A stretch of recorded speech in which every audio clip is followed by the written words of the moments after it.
দেখে মনে হলো এই মন্দিরটা দেখার জন্য আমি এসেছি। এর থেকে তো আমাদের কালীঘাটের মন্দির আরো ভালো, আরো বড়। এই মন্দিরকে দেখেছি, লোকজনে এরই ভিডিও করে, নিজের মন থেকে কেমন একটা লাগছে যে এত কষ্ট এইটার জন্য, এই মন্দিরটার জন্য কি আছে? এর থেকে তো বড় বড় মন্দির হয়। বৃহস্পতিবার আর রবিবার সন্ধে 6টা মানে রাতের আড্ডার রোমাঞ্চকর গল্পের সময়। যে গল্প তোমাদের অনুভব করাবে কল্পনার সেই জগৎ, যেখানে আলো নিভে যায় আর শুরু হয় গল্প।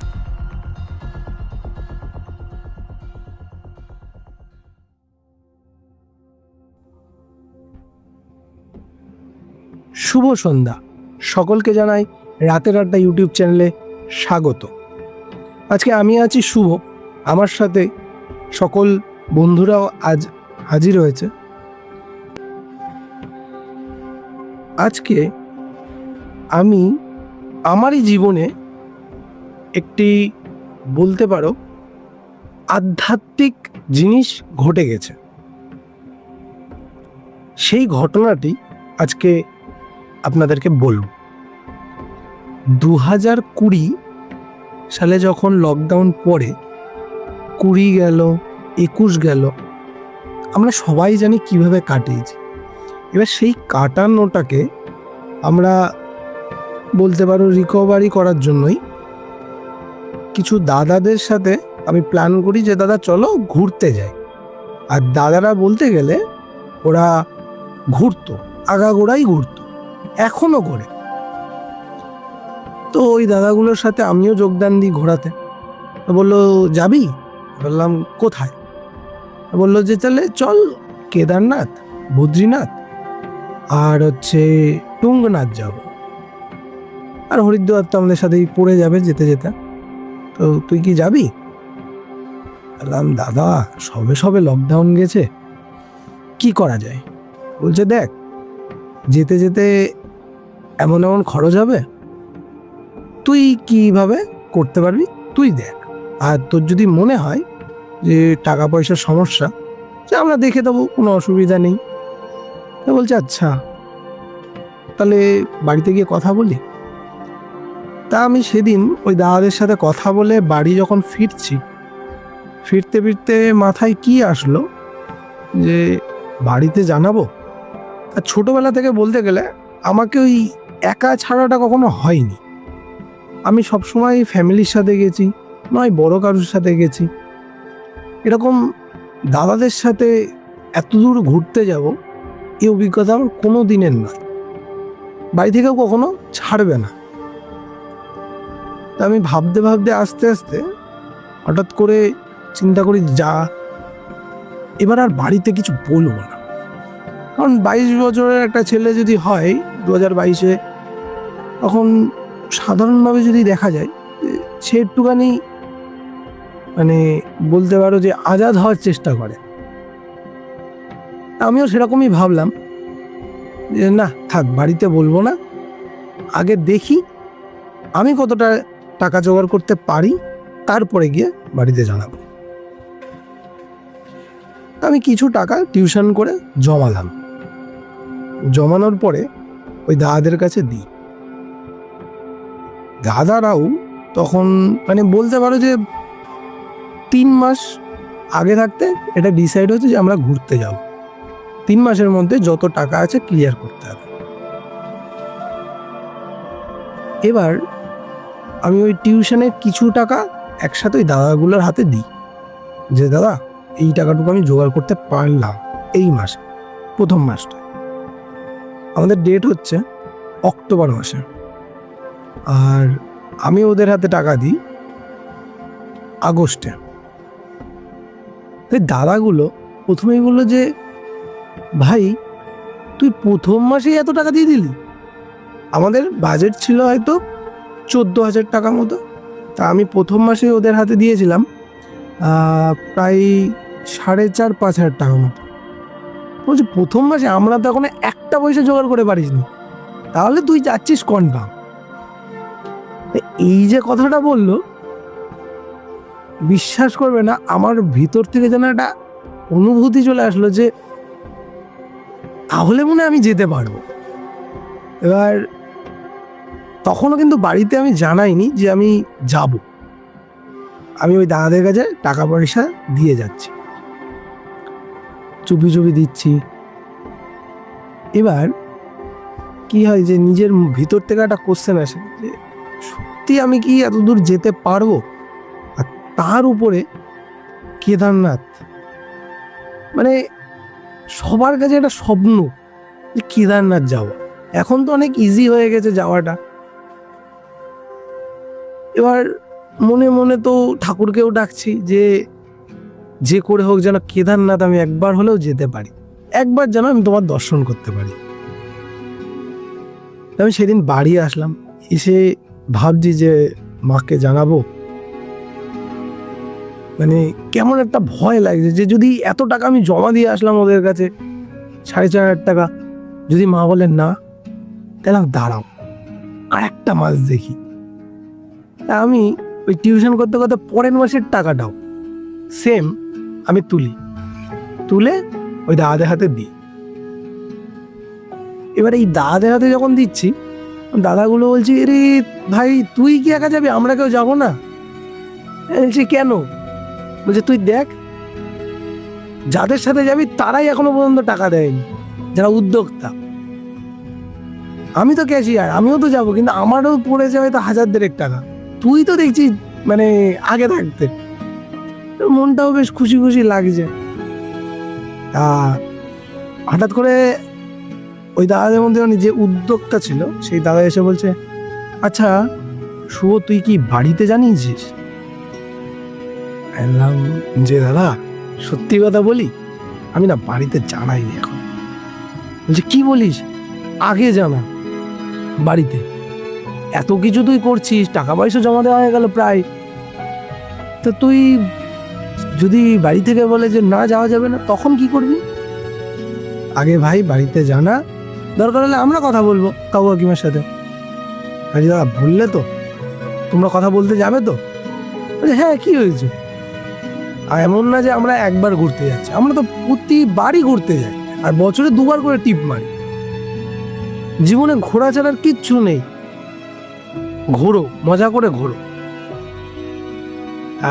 আমি প্রথমবার যাচ্ছি, এই একটা ইমোশন আমার কাছে খুব ভাবে ক্যারি করছে যে প্রথমবার আমি বাইরে যাচ্ছি। এবার বাড়িতে আসলাম, এসে মাকে খেতে খেতে মানে বললাম যে মা খেতে বসি, যে একটা কথা ছিল। মানে কি, যে একটু ঘুরতে গেলে কেমন হয়। ঠিক কথাটাকে না সোজাভাবে না বলে একটু ঘুরিয়ে বলার চেষ্টা করছি। ঘুরতে গেলে কি বলিস, এই তো লকডাউন গেল, এখন বাবা ঘুরতে যাবি, টাকা পয়সা তো দেখবি, এদিকে একটু দেখ, বাবা এত কষ্ট করছে। জি আচ্ছা, তোমরা যখন যাবো না, আমি তাহলে কারোর সাথে চলে যাবো, আমার ভালো লাগছে না বাড়িতে বসে থাকতে। এই সারাদিন এই কলেজ, আবার টিউশন, আমি না একদম নেচাকার হয়ে যাচ্ছি। তোমরা গেলে বলো, না গেলে আমি কারোর সাথে চলে যাবো, আসলে একাই চলে যাবো। বলছি একা চলে কোথায় যাবি? মা সত্যি কথা বলি, হ্যাঁ বল। কেদারনাথ যাব। যে কি বলিস, কেদারনাথ? ওইসব হবে না, ওইসব হবে না, তোর বাবা রাজি হবে না, অত দূর যেতে হবে না। আরে সবে সবে লকডাউন গেছে, তুই কি বলিস? কিছু হয়ে গেলে, এখনো করোনা ভাইরাস কাটিনি, তুই কি বলিস? যাওয়া যাবে না ওইসব। দেখলাম এরকম করলে তো হবে না, এ দমে যাওয়া জিনিস। আচ্ছা ঠিক আছে, পরে আবার ট্রাই করা যাবে। আবার ঘুরছি ফিরছি, মা দেখো, এই দেখো ফেসবুক খুলছি, কেদারনাথের ছবি আসছে, যেখানেই যাচ্ছি, ইউটিউবে যাচ্ছি, কেদারনাথ। বাবা মনে হয় সত্যি আমাকে ডাকছে। আমি এরকম ইমোশনাল হয়ে বলছি না। এবার তুমি দেখবে যে যদি তোমার মাসি টাসি কেউ থাকে, তাহলে মারা না ওই মাসিদের সাথে গল্প করতে করতে সবই মোটামুটি বলে ফেলে। আমার মাসির সাথেও সমস্ত ঘটনাটা বল, যে ছেলে বলছে ঘুরতে যাবে কেদারনাথ, তোরা কি যাবি? মাসিকে জিজ্ঞাসা করেছে। আমার মাসি বলছে যে না এখন যাব না, এই তো সবে সবে দেখলি তো কি অবস্থা, এখন আর যাব না। আর ছেলে এখন যাবে বাইরে, তুই এরকম বলছিস কিভাবে হয়? কত বয়স কত, ও যাবে কাদের সাথে যাবে? না, ও বলছে আমরা যদি না যাই তাহলে একাই যাবে। এবার মাসি বলছে তুই একে দেখ, ও একা যাবে না কারোর সাথে যাবে। আর আমি গেছি চাপ খেয়ে। আমাকে পরে এসে জিজ্ঞাসা করেছে যে তুই কার সাথে যাচ্ছিস। আমি না আচমকাই এই কোশ্চেনটা করে আমি বুঝতে পারিনি। আমি তো বলছিলাম যে ফ্যামিলির সাথে যাব। আমি বললাম যে না, ভাবছি একটু তোমরা যদি যাও তো যাবো, নয়তো আমাদের এই চণ্ডীতলা ঘাটের কিছু দাদারা রয়েছে, ওরা ঘুরতে যায়। বলছে ঘুরতে যায়, তো কি ওদের সাথে যাবি? তুই চিনিস কাউরে, চিনিস? আমি বলছি হ্যাঁ, এই কথাবার্তা হয়, এমনি ওই দাদাটার বাড়ির পাশে, চণ্ডীতলা ঘাটের পাশেই রয়েছে ওর বাড়ি। তো বলছে ওসব হবে না, তোর মাসিও যেতে বারণ করছে, তোর বাবা তো শুনেইনি, তার আগে বলে দিচ্ছি বারণ। আমি বললাম ঠিক আছে, পরে দেখছি। তা ওই মাসটা যে করেও যাই, গিয়ে লাস্ট যে মাসটা, এবার আমি ভাবছি যে না বললে তার কিছু হবে না। সত্যি কথা বলতে সেই মাসের যত আমি টাকা তুলেছিলাম, আমার গাড়িটা খারাপ হয়ে যায় সেই মুহূর্তে। আমার গাড়ির পিছনে পুরো টাকাটাই চলে যায়, পুরো টাকাটা মাসের। এবার কি করব, এবার তো মানে হাতে পায়ে ধরার মতো। এবার মাকে তো স্পষ্ট কথা বলতেই হবে। আমি মারে গিয়ে বলি যে মা দেখো, আমি এত টাকা তুলতে পেরেছি, আমি দাদাদের হাতে দিয়ে দিয়েছি, এবারে তুমি বলো কি করব।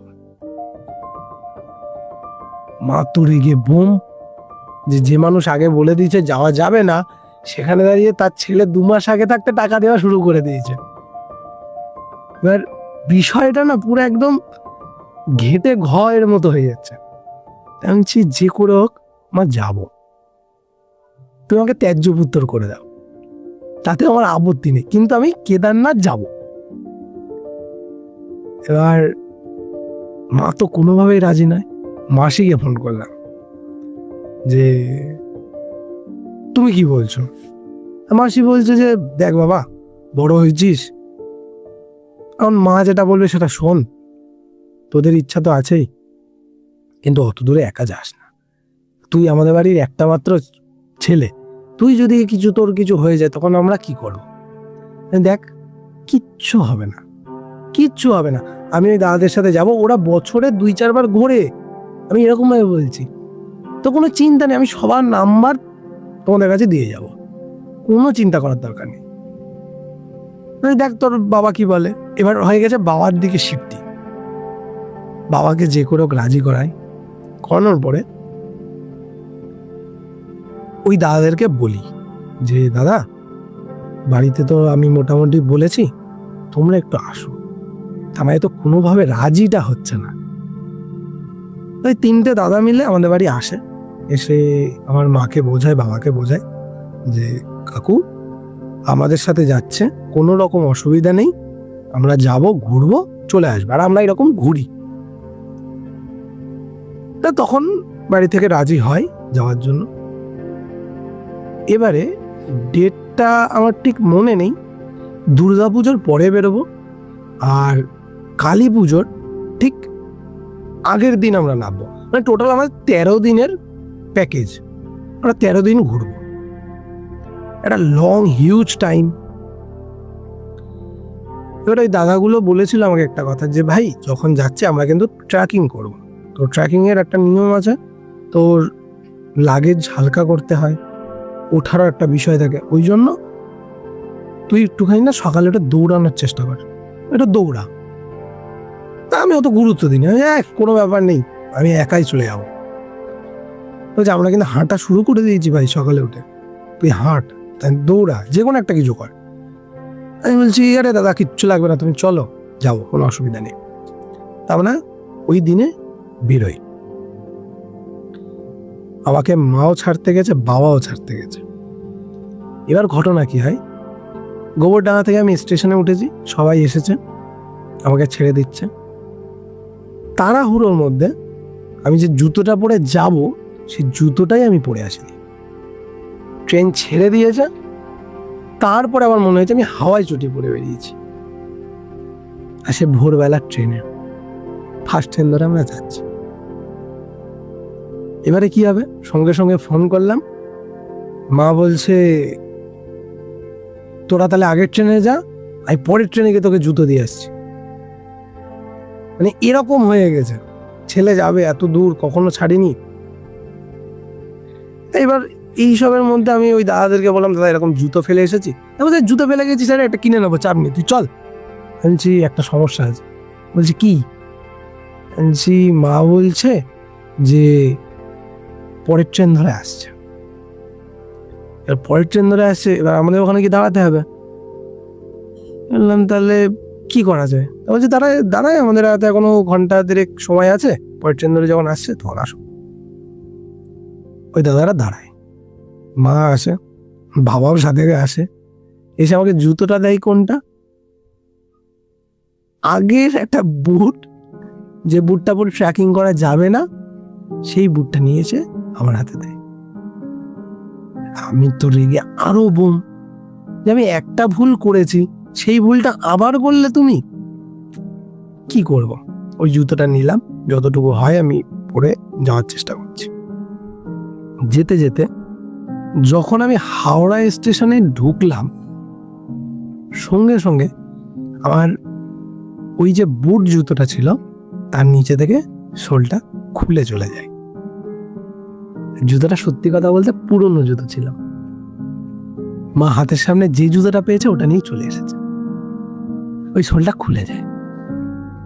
এবার কি করব, ওই যে হাওয়াই চটি পরে আমি গেছিলাম, হাওয়াই চটি পরে আমি ট্রেনে উঠি। এবার ট্রেনে উঠে মজা ঠাট্টা ইয়ার্কির মধ্যে চলতে চলতে আমি টোটালটা ভুলে যাই। গিয়ে সমস্যায় পড়ি হরিদ্বারে। হরিদ্বারে ওই সময় ঠান্ডা, কি করব। এবার মাকে ফোন করলাম, মা বলছে দেখ তোর কাছে তো কিছু টাকা আছে, ওই টাকাটা দিয়ে তুই কেন, তারপর আমি দাদাভাইকে আরো কিছু দিয়ে তোকে অনলাইন করে দিতে বলবো। তাই আমি বললাম ঠিক আছে, তাহলে আগে গিয়ে আমার কাজ হচ্ছে জুতো কেনা। আমাদের রুটটা ছিল এখান থেকে হরিদ্বার যাব, হরিদ্বার থেকে আমরা প্রথমে কেদারনাথের জন্য রওনা দেব, কেদারনাথ দেখা হয়ে যাবে, ওখান থেকে তুঙ্গনাথ যাব, তুঙ্গনাথ থেকে আমরা বদ্রীনাথে আসব, ওখান থেকে আমরা হরিদ্বার এসে তারপর ওখান থেকে ব্যাক করব। এটা হচ্ছে আমাদের রুট ছিল। এবার দাদা সেদিন জিজ্ঞাসা করে যে তোরা তাহলে, আমরা টোটাল গেছিলাম 10 জন। তো ওই 10 জনের মধ্যে দাদার কথা ছিল যে আমরা যদি এখানে হরিদ্বারে 2 দিন থাকি, তাহলে আসার দিন হরিদ্বারে 1 দিন থাকবো, হরিদ্বার তাহলে ঘুরতে পারবো না। আর যদি আমরা এখান থেকে ডাইরেক্ট আজকে নামলাম, তারপরে যদি আমরা এখানে হোটেল নিয়ে কাল সকালে এখান থেকে বেরিয়ে যাই, তাহলে কি হয়, এখানে হরিদ্বারে তাহলে আমরা লাস্টের দিকে 2 দিন থাকতে পারবো, তাতে ঘোরাঘুরি যাদের যা সমস্যা হবে এখান থেকে হবে, কারণ অতটা দূর ট্রাভেল করব, কষ্ট সবারই হবে। আমরা বললাম তাহলে এসেছি যখন, গায়ে এখনো জোশ আছে, চলো আগে কেদারনাথ ঘুরে আসি। বললো ঠিক আছে তাহলে চলো, রুম দেখাও। রুম দেখা হলো। আমরা সেদিন রাতে হরিদ্বারে ছিলাম। হরিদ্বার থেকে ওখান থেকে বাস যায়, ওই বাসে করে আমরা কেদারনাথের উদ্দেশ্যে রওনা দিই। যেতে যেতে সবার মধ্যে একটা আনন্দ যে কেদারনাথ যাচ্ছি। এবার আমি তো লাফাই যে ভাই প্রথমবার বাইরে বেরিয়েছি, একটা আলাদাই অনুভূতি। যারা যারা গেছো তারা জানো যে প্রথমবার একা ঘুরতে যাওয়া বড়দের সাথে কতটা মজার। তো সেরকমই আমার ভিতরে অনুভূতি কাজ করছে, আমিও সেই অনুভূতির সাক্ষী। ওখান থেকে যখন বাস ছাড়লো কেদারনাথের উদ্দেশ্যে, তখন বলতে পারো ওই 7-8 ঘন্টা মতো লেগেছিল আমাদের যেতে। আমরা ওখান থেকে পৌঁছালাম সোনপ্রয়াগে। ওই সোনপ্রয়াগে আমরা একদিন ছিলাম। ওই দাদাদের কথা ছিল যে আমরা ওখানে একদিন স্টে করবো, মানে যেদিন যাচ্ছি ওই দিন রাতে আমরা ওখানে থাকবো, থেকে পরের দিন ভোরবেলা আমরা ওখান থেকে হাঁটা শুরু করব। এবার যথারীতি আমরা ওখানে সেদিন রাতে থাকলাম। এবার খেতে বসার সময় ওই দাদা আমাকে একটা কথা বললো, আমাদের সবাইকেই বললো যে যাদের কাছে যা জিনিস আছে যতটা পারিস এখানে রেখে যা, ব্যাগটাকে হালকা কর, তাই তো ট্রেকিং করার সময় হাঁটার সময় কিন্তু খুব সমস্যা হবে। তাই প্রথমবার যাচ্ছি, কোনটা ছেড়ে কোনটা রাখবো আমার মাথায় কিচ্ছু আসেনি। তো যা আমি ধরে নিয়ে গেছি ওই অবস্থায় নিয়ে হাঁটা শুরু করেছি। এবার সকালে উঠলাম 4টের সময়, ওখান থেকে কিছুটা হেঁটে গিয়ে ওই একটা ব্রিজ আছে, তো ব্রিজটা টপকানোর পরে ওখানে গাড়ি ছিল, ওই গাড়ি করে আমাদেরকে পৌঁছে দেবে গৌরীকুণ্ডে অবধি। গৌরীকুণ্ডের পর থেকে টানা হাঁটা রাস্তা। আর যখন যাচ্ছি তখন আমাদের ওখানে একটা বিষয় হয়েছিল যে ধস নেমেছিল, ঠিক আছে, তো ওই জন্য গাড়িতে তোমাকে যেতেই হবে। ওইটুখানি টার্নিং খুব রিস্কের, হেঁটে হেঁটে মানুষ ওই কাদা পার হয়ে কেউ যেতে পারবে না। তো ওদের জিপে করে আমরা উঠলাম, উঠে আমাদেরকে ওখান থেকেও ধরো 1.5 ঘন্টা মতো সময় লাগলো গৌরীকুণ্ডে পৌঁছাতে। গৌরীকুণ্ডের থেকে আমরা সকাল 6টার সময় হাঁটা শুরু করলাম। হাঁটছি তখন হচ্ছে সবাই 10 জন। এই যে হাঁটা শুরু করলাম, হাঁটতে হাঁটতে হাঁটতে হাঁটতে দাঁড়ালাম 4 জনে। 4 জন মিলে একসাথে হাঁটছি, বাকিরা এগিয়ে গেছে। এই 4 জন মিলে আবার হাঁটতে হাঁটতে হাঁটতে হাঁটতে একদম পিছিয়ে আসলাম 2 জনে, আমি আর একটা দাদা, বাকিরাও এগিয়ে গেছে। আবার কিছুটা হাঁটছি, হাঁটতে হাঁটতে হাঁটতে হাঁটতে ওই দাদাটা পিছিয়ে গেল, আমি একটু এগিয়ে গেলাম। তা বললাম যে দাদা বসবো? বলছে না না তুই এগো, আমি আস্তে আস্তে যাচ্ছি। আমি এগোলাম, এগোতে এগোতে যে 2 জন আগে এগিয়ে গেছিল তাদেরকে আমি ধরে ফেলেছি, তারা একটু বসে রেস্ট করছিল। বলছে কিরে তুই বসবি? আচ্ছা না না না তোমরা বসো, আমি যাই।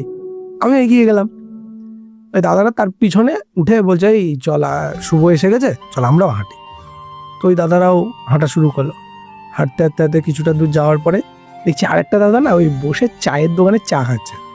আর ওই পাহাড়ের গা দিয়ে না প্রচুর চায়ের দোকান আছে, ছোট ছোট ছোট করে ঘর করে ওরা চা বা ম্যাগি, ঠিক আছে, কিছু হেলথ ড্রিঙ্ক এগুলো বিক্রি করে, যাতে মানুষের পথ চলতে গেলে সুবিধা হয়।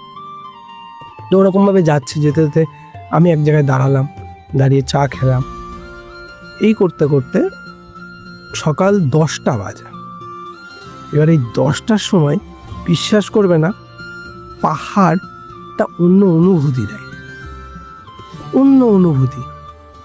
যখন তখন মেঘ, যখন তখন রোদ, একদম চড়াও রোদ, আবার ঝমঝম করে বৃষ্টি। মানে এটা শুধু পাহাড়েই সম্ভব। কিছুটা দূর যাচ্ছি, রোদ, একদম কড়া রোদ। আবার কিছুটা দূর গেলাম, সঙ্গে সঙ্গে একটা মেঘ পুরো ঢেকে গেল জায়গাটা। আবার কিছু দূর হেঁটে হেঁটে গেলাম ঝমঝম করে বৃষ্টি দেখতে পাচ্ছি। মানে এখান থেকে ধরো 2 হাত আগে হচ্ছে বৃষ্টি হচ্ছে, যেতে যেতে বৃষ্টির মধ্যে দিয়ে যাচ্ছি। এবার ওই দাদারা একটা কথা বলেছিল, ভাই রেইনকোট মাস্ট নিতেই হবে, তাই তো তুই পুরো ভিজে যাবি।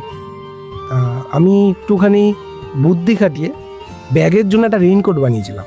রেইনকোটটা কীরকম, সাদা প্লাস্টিক হয় বড়, ওই প্লাস্টিকটাকে কেটে একটু রাউন্ড মতোভাবে সেলাই করেছিলাম, আর করে ওর ভেতর থেকে রাবারের গার্ডার দিয়েছিলাম, যেটা আমি একটু টান দিলে ব্যাগের ভিতরে ওটা সেট হয়ে যায়। আর আমার জন্য একটা রেইনকোট ছিলই। তো ওইভাবে আমি যাচ্ছি, যখন বৃষ্টি আসছে ওটাকে চাপিয়ে দিচ্ছি, যে আমি আমার মতোই করছি। তো এই করতে করতে তখন বাজে দুপুর 12টা। 12টার সময় না আর পারছি না, কোনো মতে পারছি না এগোতে। তখন ভাবছি যে তাহলে কি এত দূর আসলাম, এখান থেকে ফিরে যাব, পৌঁছানো হবে না। লোকজনকে জিজ্ঞাসা করছি, তারা বলছে ও এখনো তো 22 কিলোমিটার। এখনো তো 20 কিলোমিটার। এক একজন এক এক রকম কথা বলছে। আমি বলছি তাহলে মনে হয় আমার যাওয়া হবে না।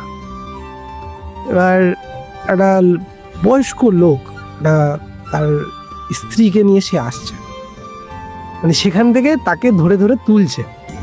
আমার দেখে এত জিনিসটা ভালো লাগলো যে এই বয়স্ক মানুষগুলো পৌঁছাবে, তাহলে আমি কেন পৌঁছাবো না? এলাম তাহলে যাই হোক, চলো যাই। আর কিছুটা দূর যাচ্ছি, যেতে যেতে এবার যত উপরে যাচ্ছি না, আমার না শ্বাসকষ্ট শুরু হচ্ছে। আর আমাদেরকে বলে দিয়েছিলাম যখনই শ্বাসকষ্ট হবে তখন চকলেট বের করে খাবে। আমরা চকলেট নিয়ে গেছিলাম। আর আমার মা আমাকে একটা জিনিস দিয়েছিল, কর্পূর আর কালো জিরা, এই দুটো একটা কাপড়ের টুপলির মধ্যে আমাকে ভরে দিয়েছিল, যখনই সমস্যা হবে একটু শুকবি। তা আমি ওই রকম করতে করতে যাচ্ছি। একটা সময় পরে যখন মনে হচ্ছে যে না আর হচ্ছে না, তখন আমি বাড়িতে ফোন করি। ওখান থেকে টাওয়ার তো একদমই পাওয়া যায় না, ওইটুখানির মধ্যে আমি ফোন করি যে দেখো কি সুন্দর ঘুরছি, কেমন লাগছে। বলছে বাবা সমস্যা হচ্ছে তোর। আর কিভাবে জানি না মা বুঝে গেল যে আমার সমস্যা হচ্ছে। মাকে বলছি মা আমার তো খুব কষ্ট হচ্ছে, কেমন একটা শ্বাসকষ্ট মতো হচ্ছে। বলছে দাদারা কোথায়? বললাম দাদারা তো গেছে, কি করবো? বলছি তাহলে তুই কি বলছিস, ফিরে আসবি না যাবি? এত দূর গেছিস, তুই কখনো যাসনি, এত দূর গেছিস, মাসি আমি সবাই বারণ করছিলাম, তার মধ্যে দাঁড়িয়ে তুই গিয়েছিস। না ঘুরে চলে আসবি বাবা, দর্শন করে আয়। এই যে মা বললো, যে মানুষটা আমাকে প্রথম থেকে না না না করে যাচ্ছিল, সেই মানুষটা যখন এরকম ভাবে বললো, আমি যে না যে করে হোক একবার হলে আমি দর্শন করব, দর্শন আমি করব। দুপুর 3টে বাজে, আমি কোনো রকমের ঠেলে গুটিয়ে, তখন না ব্যাগ মনে হচ্ছে মানে আমি হয়তো কাউকে একজন চাপিয়ে নিয়ে যাচ্ছি, এতটা ভালো লাগছে নিজের কাছে। একটা লাঠি নিয়েছিলাম, নিচে থেকে লাঠি পাওয়া যায়, ওই লাঠিতে ঠুকতে ঠুকতে নিচের দিকটা পুরো ছাতার মতো হয়ে গেছে, মানে ছাতা উল্টো করলে যেমন হয়ে যায় সেরকম লাঠিটা উল্টো হয়ে গেছে। বলছি এরকম অবস্থা, কিভাবে কি করব? এই করতে করতে 3:30টার সময় একটা দাদা ফোন করে, কিরে শুভ কোথায়, অনেকক্ষণ তো অপেক্ষা করছি। হ্যাঁ দাদা এই তো পৌঁছাচ্ছি, এই তো এসে গেছি। বলছে আরো কত দূর? দাদা বিশ্বাস করো আমি আর হয়তো মেরে কেটে 5 কিলোমিটার, আমি তখনও কিন্তু শিওর না আর কত কিলোমিটার বাকি। বলছে তাই 5 কিলোমিটার? ও চলে আসবি, চলে আয় চলে আয়, কোনো অসুবিধা নেই, চলে আয়, আমরা পৌঁছে গেছি। হ্যাঁ হ্যাঁ তোমরা পৌঁছে গেছো? হ্যাঁ কোনো ব্যাপার নাকি, চলে আয়, এই তো 5 কিলোমিটার এক্ষুনি লাগবে, 2 ঘন্টাখানির মধ্যে চলে আসবি, আয়। দাদা ওরকম বলো না, আমি জানি না কত দূর বাকি আছে। আমি ওই ফোন টোন রেখে, আমি না বিশ্বাসই করতে পারছি না, যারা একসাথে বেরোলাম ওই 4টের সময়, 6টা অবধি আমরা এক জায়গায়, সেখান থেকে ওরা 3:30-র মধ্যে পৌঁছে গেছে, সকাল 6টা থেকে দুপুর 3:30-এর মধ্যে পৌঁছে গেছে, আর আমি তখনও হেঁটে যাচ্ছি। এবার কোনো রকমের দাঁতে দাঁত চিপে লড়াই করার মতো লুটছি। তার মধ্যে দেখি যে একটা জিনিস ওখানের বিষয় আছে, যে সিঁড়ি করে দেওয়া আছে, ধাপ ধাপ করে সিঁড়ি করা আছে, আর কিছু কিছু মানুষ ওখান থেকে না গিয়ে তারা এই পাহাড়ের সোজা ধার বেয়ে উঠছে। এবার ধার বেয়ে যেতে যেতে আমি একটা জিনিস খেয়াল করলাম, বিহারি যে মহিলারা রয়েছেন তারাও ওখানে যাচ্ছে। কিভাবে যাচ্ছে? তারা ওই জামা কাপড়টাকে একটা টুপলি মতো বানিয়েছে, বানিয়ে মাথার সাথে পিঠ দিয়ে ওটাকে বেঁধেছে, বেঁধে শাড়িটাকে একটু ওপরে গুজে, মানে হাঁটু অবধি তাদের পুরো ক্লিয়ার। এবারে ওনারা হাঁটা শুরু করেছে ওই রাস্তা দিয়ে। আর সব থেকে ভাইটাল জিনিস, আমাদের সবার পায়ে জুতো, ওনারা খালি পায়। জানি না ওটা মানসিক কিনা, বাট ওই রকম খালি পায় ওনারা, ওই রকম ঠান্ডা বরফ, তার মধ্যে ওনারা উঠছে। এবার তার মধ্যে তো ঘোড়া রয়েছে, খচ্চর রয়েছে, এদের যে যাতায়াত, এদের পটি টটি রয়েছে, সেই নিয়ে ঘেটে ঘুটে যাচ্ছি, এদের খুব কষ্ট হচ্ছে। হতে হতে আমি বেস ক্যাম্প অবধি পৌঁছাই। বেস ক্যাম্প থেকেও আরও ধরতে পারো 2 থেকে 3 কিলোমিটার বাকি। তখন বাজে সন্ধ্যে 6টা, বেস ক্যাম্প পৌঁছাচ্ছি। ওই মুহূর্তে না মনে হচ্ছে, বাবা তুমি যে এত দূরে কেন, আর থাকবে থাকো, একটু নিচের দিকে থাকবে মারতে, আর তার মধ্যে একটুখানি সুন্দর পথ রেখো। মনে হচ্ছে আমি এখান থেকে চলে যাই, আর দরকারই নেই অত দূর যাওয়ার, অনেক ধর্মকর্ম হয়ে গেছে, ফিরি। এবার এই মনে করতে করতে আমি কখনো তুষারপাত দেখিনি। হঠাৎ করে দেখলাম পুরো আকাশ মেঘলা হয়ে গেল, হয়ে গিয়ে পুরো কুয়াশাতে ঢেকে দিল। ঢেকে দেওয়ার পরে শুরু হলো তুষারপাত, গুড়ি গুড়ি গুড়ি গুড়ি করে তুষারপাত পড়ছে। তার মধ্যে থেকে আমি ঠেলে গুতে যাচ্ছি। এবার ওই লাঠি যেটা ছিল, লাঠিটার ওখানে এমন একটা পজিশনে যে লাঠিটার ওখানে আমি থুবনি থেকেছি। শুধু লাঠিটা এরকমভাবে এগোচ্ছি, আমি হাঁটছি, শুধু লাঠির জোরে হাঁটছি, আর কোনো শক্তি নেই আমার গায়ে, কোনো শক্তি নেই। আর ওই করতে করতে কিছুটা দূর গেছি, এমন একটা টার্নিং এসেছে যে টার্নিংটাতে মনে হচ্ছে আমি মাথা ঘুরে এখান থেকে পড়বো, আর পড়লে ওখানে আর কোনো খবর নেই।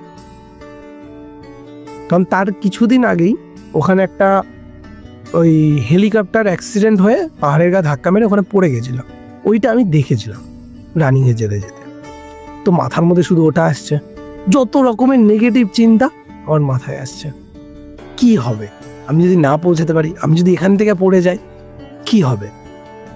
এই করতে করতে বেস ক্যাম্পটাকে আমি কোনো রকমে পার করি, আর রাস্তাতে কোনো মানুষ নেই, কোনো মানুষ নেই, পুরো ঢাকা। মানে আমি যদি পড়েও যেতাম, কেউ আমাকে খুঁজে পেত কিনা তার সন্দেহ ছিল। সেরকম জায়গা থেকে আমি আস্তে আস্তে আস্তে আস্তে ওরকমভাবে যেতে যেতে কিছুটা দূর অবধি আমি গেলাম, মানে ধরতে পারো আর 1 কিলোমিটার আমি এগিয়েছি। এগিয়ে কিছুক্ষণ পরে একটা ফোন আসে। যে ফোন এসেছে না, তখন এত ইরিটেট লাগছে নিজেরই যে ধুর আর ফোন ধরবো না। তার মধ্যে তো কুয়াশা পড়ে যাচ্ছে, মুখ টুক দিয়ে পুরো তুষার রয়েছে। আমি ওখানে গিয়ে পৌঁছাই তখন রাত 8টা, যেখানে ওই দাদারা ওখানে 3:30টায় পৌঁছেছে। ওরা গিয়ে রুম নিয়ে ওখানে স্টে হয়ে গেছে। ওরা ওখানে রুম দিয়ে একদম জামা কাপড় ছেড়ে ঘরের মধ্যে। আমি তখন 8টার সময় পৌঁছাই। মন্দিরের সিঁড়ি তখন লোকজন দেখা যাচ্ছে, জিজ্ঞাসা করি মন্দিরটা কোন দিকে, তখন আর কথা বলারও মানে জোর পাচ্ছি না, আমি এত ঠান্ডা। তখন বলছে যে এই তো সামনে। মন্দিরের সিঁড়িতে যাই, সিঁড়ি থেকে মন্দিরের চূড়ায় একটা লাইট জ্বলছে, আমি শুধু সেইটুখানি দেখি। দেখে আমি অবশেষে আসলাম। এবার ওই যে সিঁড়িটুকু উঠে সামনে যাব মন্দিরের, এই ক্ষমতা আমি আর পাচ্ছি না। ওখানে রেলিং করা ছিল বাঁশ দিয়ে, সেই ধরে ধরে ধরে ধরে কোনো রকমে আমি উপরের দিকে উঠি। বিশ্বাস করবে না, আমি যখন উপরে গিয়ে পুরো মন্দিরটা দেখলাম ওই সন্ধ্যেবেলা 8টার সময়, দেখে মনে হলো এই মন্দিরটা দেখার জন্য আমি এসেছি। এর থেকে তো আমাদের কালীঘাটের মন্দির আরো ভালো, আরো বড়। এই মন্দিরকে দেখেছি, লোকজনে এরই ভিডিও করে, নিজের মন থেকে কেমন একটা লাগছে যে এত কষ্ট এইটার জন্য, এই মন্দিরটার জন্য কি আছে? এর থেকে তো বড় বড় মন্দির হয়। এবার ওই দাদারা তখন ফোন করে বলে যে তুই কোথায়? কিন্তু কথা বলার আর শক্তি নেই, কোনো রকমে বলি যে আমি মন্দিরের সামনে, বলে ওখানে বসে পড়ি। এবার ওই দাদাদের মধ্যে একটা দাদা এসে আমাকে খুঁজে পেয়ে ওখান থেকে আমাকে ধরে নিয়ে যায় রুমের মধ্যে। এবারে রুমের মধ্যে আমি যখন ঢুকি, সবাই বলছে এই দরজাতে দরজাতে দরজাতে ঠান্ডা আসছে। যে ফ্রেম হয় না দরজার, সেই কাঠের ফ্রেমে আমি শুধু হাত দিয়েছি, আর ঘর গরম ছিল, বাইরে ঠান্ডা, পুরো বরফ। আমি শুধু মানে ব্যাগটা কোনো রকমে ফেলতে পেরেছি, ফেলে ওই দরজার কাঠটাকে আমি ধরেছি। আমি ওখানেই লক। পা, মাজা, বুক, ঘাড় পুরো এরকম ব্যান্ড হওয়া। আমি আর কিচ্ছু করতে পারছি না, কিচ্ছু করতে পারছি না। শুধু কানে আসলে একটা খচাত করে একটা আওয়াজ, মানে কিছু একটা পড়লো। আর কারুর কথা, এরা যে চিৎকার করছে, আমি কোনো রকম কোনো আওয়াজ পাচ্ছি না যে কি হচ্ছে। আওয়াজটা কিসের ছিল? আমি যখন ব্যাগটা ফেলি কোনো রকমে, তখন ওই যে বলেছিলাম না একটা ব্যাগের জন্য রেইনকোট বানিয়েছি, ওই রেইনকোটের উপরে বরফ জমে একটা পুরো 1/2 ইঞ্চির মতো স্তর পড়েছে বরফ। সেইটাই পিছন দিকে গিয়ে দম করে আওয়াজ হয়, আর আমার কানে এসেছিল শুধু কিক করে একটা আওয়াজ। এই শব্দটুকু আমি পাই। আর দাদা ওই দরজা দেওয়ার জন্য একটা দাদা ছুটে এসে আমাকে শুধু ঠেলা মেরে দরজাটা খুলেই বাঁ হাতে খাট, সেই খাটের উপর আমাকে শুধু ঠেলা দেয়। ওই যে ঠেলা দেয়, আমার কিছু মাথায় নেই। ঘন্টাখানিক আমি ওখানে সেন্সলেস হয়ে পড়েছিলাম। এবার দাদারা ভেবেছে যে ভাইকে প্রথমবার নিয়ে এসেছি, এর যদি কিছু হয়ে যায় তখন আমাদের তো কৈফিয়ত চলে আসবে। নিউমোনিয়া যদি হয়ে যায় তখন এই ছেলেকে যদি বাঁচানো না যায় তখন তো। আমি এটা পরে শুনি, তখন আমাকে ওই মানে আমি যখন ওরকমভাবে পড়ে যাই, আর একটা দাদা আমার গায়ের ওপরে কাঁথা দিয়ে দেয়, আমি নাকি ঠট্টর করে কাঁপছিলাম। তা একটা দাদা বুকের ওপরে এসে বসে, মানে পেটের ওপরে এসে বসে আমাকে গালে মুখ দিয়ে থাবড়ানো শুরু করে, যে দেখতে চাই যে আমি বেঁচে আছি কিনা। তো এরকম একটা পরিস্থিতি আমার সাথে ঘটছে। আমি কোনো রকমে হ্যাঁ হুঁ করে উত্তর দিই। আমাকে টেনে হাত ধরে তোলে, ওরা গরমে ছেক টেক দেয়। তখন এরা ভেবেছে যে শুভ আর ইয়ার্কি মারছে না, ওর সাথে সিরিয়াসলি এই জিনিসটা ঘটছে। তখন ওরা হিটার নিয়ে গেছিলো, ওই হিটারের জল গরম করে আমার হাতে পায়ে দেয়, হাতটা ডলে দেয়। মানে ওই রাতেই আমার ওই 102-3 জ্বর চলে আসে। ঠিক আছে, আমি আর পারছি না, কোনো রকমে কাঁপছি। আর একটা ঘরের মধ্যে 10 জন ছেলে, কি অবস্থা হয়, চেঁচামেচি চেঁচামেচি এইসবই হচ্ছে। এবার একটা ছোট্ট কথা বলি, ওই যে প্রথম দিকে বলেছিলাম না একটা দাদা পিছিয়ে গেছিল, আমি তো ঢুকেছিলাম 8:30টায়, মন্দির দর্শন করেছি 8টায়। ওই দাদা ঢুকতে ঢুকতে আরো পরে 10টা বেজে যায়। সবার লাস্ট ওই দাদাটা ঢুকে। সেও চেহারা স্বাস্থ্য ভালো, মোটা, সে ওরকম ঠুকতে ঠুকতে ঠুকতে আমারই মতো বসে খেতে খেতে আস্তে আস্তে আসে। তো আমাকে ওই ওরা সুস্থ করে রাতের বেলা রুটি খাওয়ানো হয়। আমি রুটি খাই, একটা রুটি খেয়েছিলাম যতদূর মনে আছে। তারপরে আমি আবার ঘুমিয়ে পড়ি। আর ঘুমিয়ে পড়েছি, সবাই ঘুমিয়ে পড়েছে, ভোরবেলা সবার আগে আমি জেগেছি। আগের দিন যে আমার জ্বর ছিল, বিশ্বাস করবে না, সে জ্বর বলে কিছু যে আমার শরীরে আছে আমার মনেই হচ্ছে না। আমি যে অতটা হেঁটে উঠেছি, অতটা কষ্ট আমার তখন লাগছিল, ওই ভোরবেলা ওই সকালবেলা মনে হচ্ছে না কিচ্ছু আছে, কিচ্ছু আছে। আমি ওই সকালবেলা উঠেছি, কেদারনাথ এসেছি, এটা আলাদাই ব্যাপার। লেপ সরিয়েছি, সরিয়ে সবাইকে জিজ্ঞাসা করছি, এই ওঠ যাবি, মন্দিরে যাবি? সবাই ওই হু হা হু করছে। একটা দাদাকে আমি কোনো রকমে ডেকে তুলি, সেই দাদা বলছে যে তুই যা, গিয়ে লাইন রাখ, আমরা তারপরে যাচ্ছি। লাইন রাখবো, ঠিক আছে যাই। একা একা বেরিয়ে গেছি, চিনি না, একা বেরিয়ে গেছি। আর যে মন্দিরটা আমি আগের দিন রাতের বেলা বলেছি এর জন্য আমি এসেছি, সেই মন্দিরের যেন আকস্মিক এক টান, মানে আলাদাই অনুভূতি। আমি কিচ্ছু জানি না, চিনি না, আমি কোথা দিয়ে এগুলি ওগুলি দিয়ে আমি সেই ঘরের থেকে বাইরে বেরিয়ে চলে এসেছি মন্দিরের সামনে। মন্দিরের সামনে চলে এসেছে।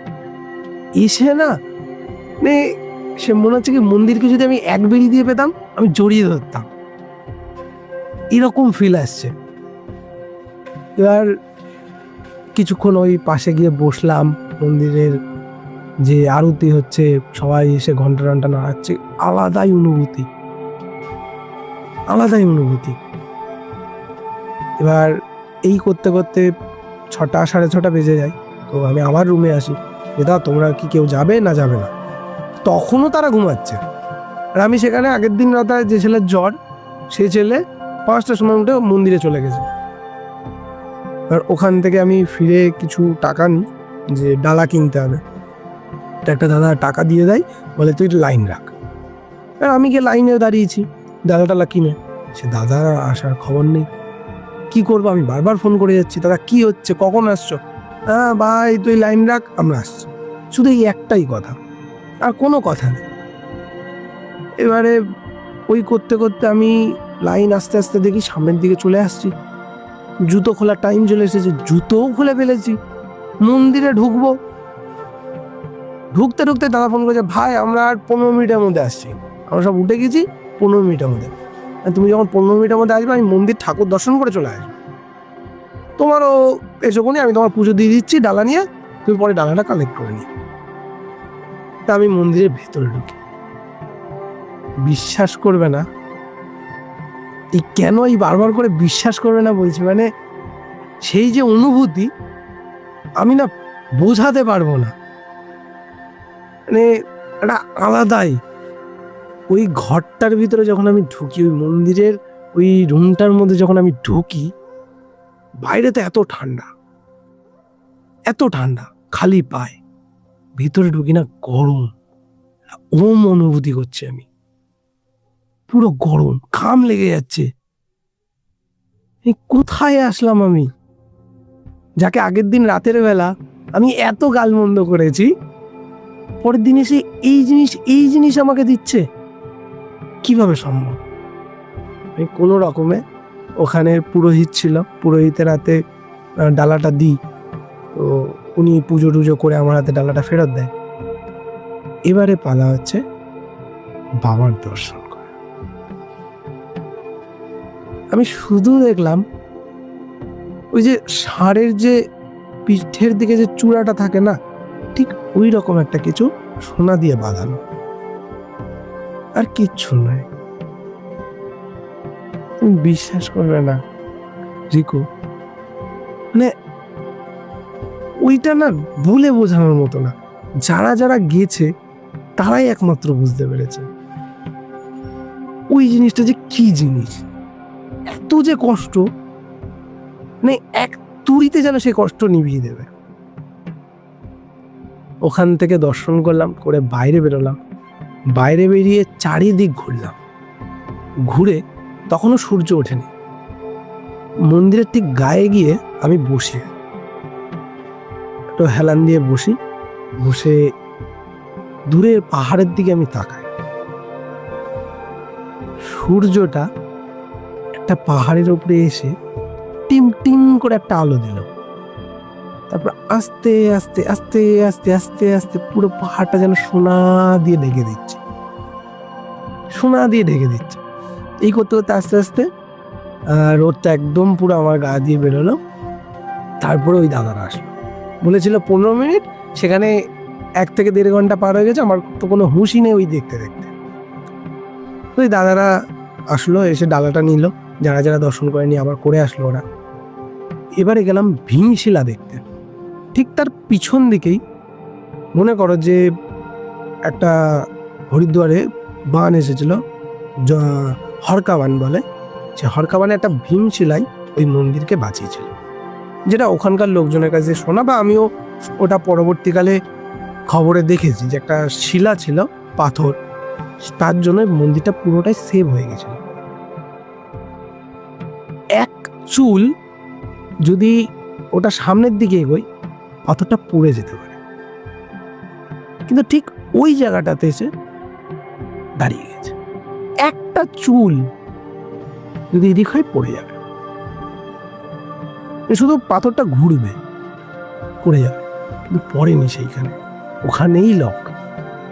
ওটাকে বলে ভীমশিলা। এই ভীমশিলা দর্শন করলাম, করে ওখান থেকে আমরা বেরিয়ে আসি। বেরিয়ে এসে আমরা খাওয়া দাওয়া করি, করে আবার হাঁটা শুরু করি। আমরা ওই 12টার সময় হাঁটা শুরু করি। সেম হাঁটতে গেলে আরও বেশি অসুবিধা, কারণ আমাদের মুভমেন্ট নিচের দিকে থাকছে, ঘুরিয়ে যাওয়ার সম্ভাবনা। তো ওই দাদাদের তো কোনো ব্যাপার নেই, ওরা তো যেমন তাড়াতাড়ি এসেছে তেমন তাড়াতাড়ি নিচে নামবে। আমার একটু সমস্যা হচ্ছে, পিঠে ভার হয়ে যাচ্ছে। আমি আস্তে আস্তে আস্তে আস্তে আস্তে যাই। যেতে যেতে যেতে যেতে আমি পৌঁছাই রাত 8টা, 12টায় বেরিয়ে 8টা। ওই দাদারা 6টার মধ্যে পৌঁছে গেছে, 6টার মধ্যেই পৌঁছে গেছে। এবার ওখানে যাই, গিয়ে আবার বাড়ির লোকজনের সাথে কথা হয়। কথাটা হওয়ার পরে আবার খাওয়া দাওয়ার পরে আমরা ডিসাইড করি যে তাহলে এবার কোথায়, তাহলে কাল সকালে চলো তুঙ্গনাথে যাব। আর সেদিন রাতটা ওখানেই স্টে করলাম আমরা, ওই রুমটাতেই। ওখান থেকে আমরা পরের দিন সকালে যখন বেরোচ্ছি, তখন একটা অ্যানাউন্সমেন্ট হচ্ছে কেদারনাথ দুদিনের জন্য বন্ধ হচ্ছে। কেদারনাথ দুদিনের জন্য বন্ধ হচ্ছে। মানে এই যে অনুভূতি যে বন্ধ হচ্ছে, আমরা তার আগের মুহূর্তে ফিরেছি। এবার ওই দিন পিএম আসবে, সেই জন্য ওই দিনটা বন্ধ থাকবে। এবার তারপরের দিন থেকে আবার মানুষজন যেতে পারেন, এটা হচ্ছে অ্যানাউন্সমেন্টের বলল।